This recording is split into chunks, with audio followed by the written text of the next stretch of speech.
Universitas Sarjana Wiyata Taman Siswa dari Fakultas Ekonomi Prodi Manajemen kelas 1A6. Di sini saya sudah bersama langsung dengan pemilik toko yang akan menjadi topik wawancara saya kali ini bersama Bapak siapa? Bapak Sarif. Oke, bersama Bapak Sarif.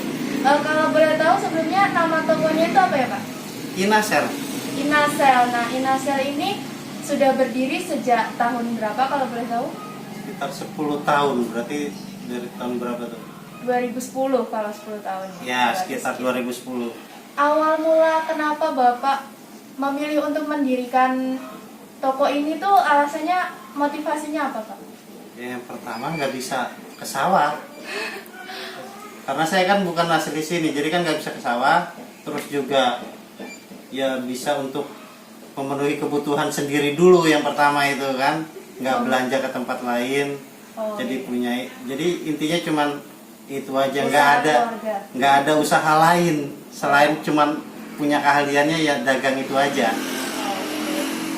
Untuk produk utama yang dijualkan di toko ini tuh menjual apa? Seperti apa? Sembako, ya sembako, ada alat listrik, ada pertanian juga, atau pertanian. Berarti lengkap ya, dari kalangan anak-anak remaja sampai bapak-bapak atau ibu-ibu Ya, bisa. ya. Jadi kalau untuk di pandemi seperti ini, apakah itu mempengaruhi dari penghasilannya atau enggak?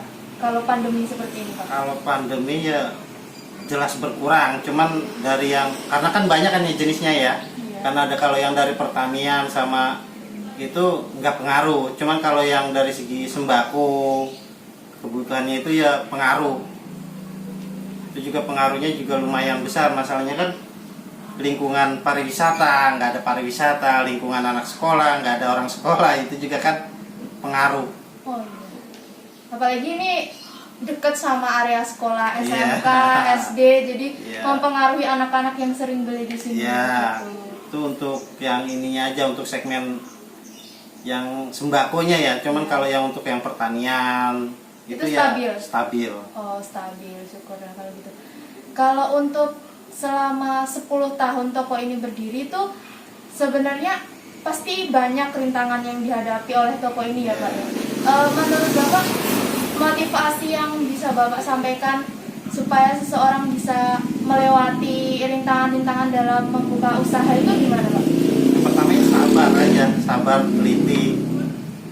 Ya sabar karena semua itu kan gini ya, kalau harga barang itu semua dasarnya itu kan fluktuatif ya, naik turun kan, nggak stabil. Kita sudah bisa prediksi bahwa nanti kalau umpamanya untuk pertanian umpamanya, itu kan ada musim tanam, nanti kan ya itu kita butuh pupuknya apa, butuh kebutuhannya apa, itu kan udah bisa diprediksi. Kalau untuk tanam nanti umpamanya pas lagi nggak musim tanam itu yang lebih laku itu yang mana, jadi bisa memprediksi sebenarnya.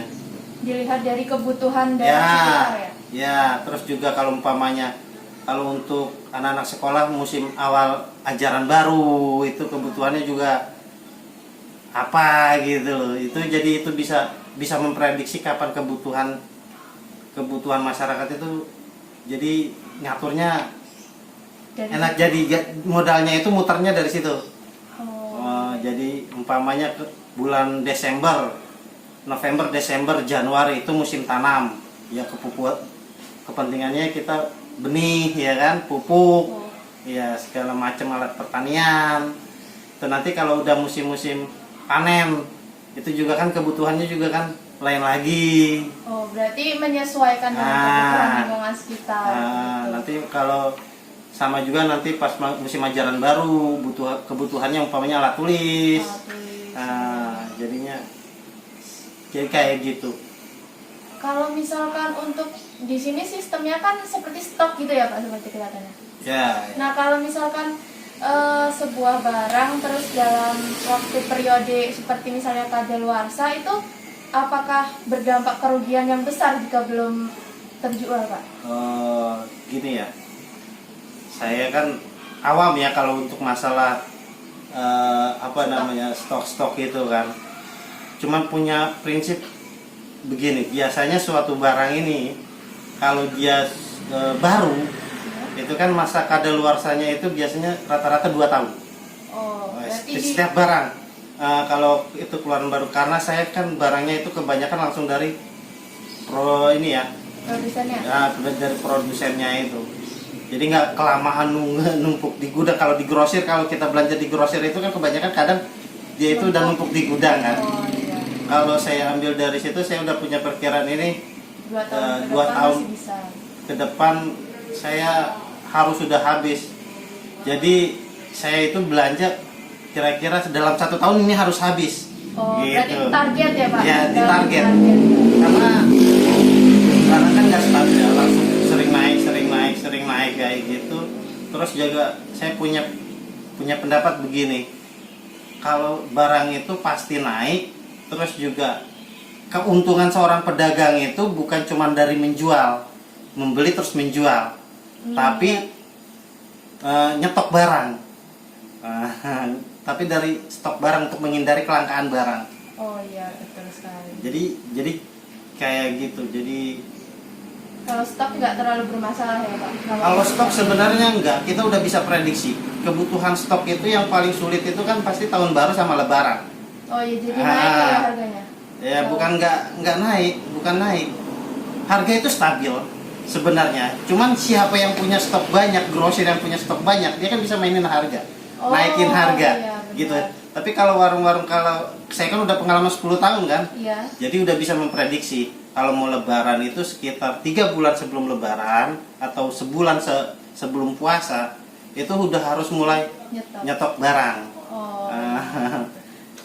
Supaya Supaya nanti tetap stabil. tetap stabil. Oh, begitu. Ya. Nah, menurut Bapak ini kalau misalkan seperti saya seorang mahasiswa ingin membuka bisnis kan perlu mental, kesabaran, modal gitu juga penting. Nah, menurut Bapak motivasi yang Bapak bisa sampaikan kepada kita yang ingin membuka usaha itu gimana, Pak? Belajar. Belajar dulu. Ya, belajar, jangan capek buat belajar. Karena kalau dari awal itu kita nggak pernah tahu seluk beluknya. Umpamanya saya pertama itu buka di bidang pertanian umpamanya. Iya. Untuk kebutuhan pupuknya apa aja sih? Kita kan nggak pernah tahu. Kebutuhan pupuknya itu jenis pupuknya apa, kebutuhan pupuknya untuk jenis padi atau kacang itu kayak berapa gitu kan. Terus juga obat-obatan hamanya juga jenisnya apa, kita kan nggak pernah tahu. Terus juga itu kan terus berubah-ubah. Mereknya juga berubah. Istilahnya itu kemauan konsumen berubah. Berarti harus menyesuaikan. Kita harus belajar. Oh, berarti kebiasaan konsumen ini berubah. Barang ini udah mulai ditinggal. Berarti apa sih yang udah mulai ditinggal ini, barang penggantinya? Kita cari, oh ternyata ini yang mulai kita tingkatin. Oh, berarti kita belajar dari kebutuhan orang-orang sekitar. Iya. Sebelumnya, terima kasih karena Bapak sudah bersedia atas wawancara kali ini. Saya dari Yasin Octavia sangat berterima kasih karena motivasi yang diberikan dan juga pembelajaran yang sangat bermanfaat tentunya bagi kami, mahasiswa awam seperti kami. Semoga toko Bapak semakin lancar ke depannya. Amin. Semakin banyak pengunjung yang datang dan pembeli konsumennya. Amin.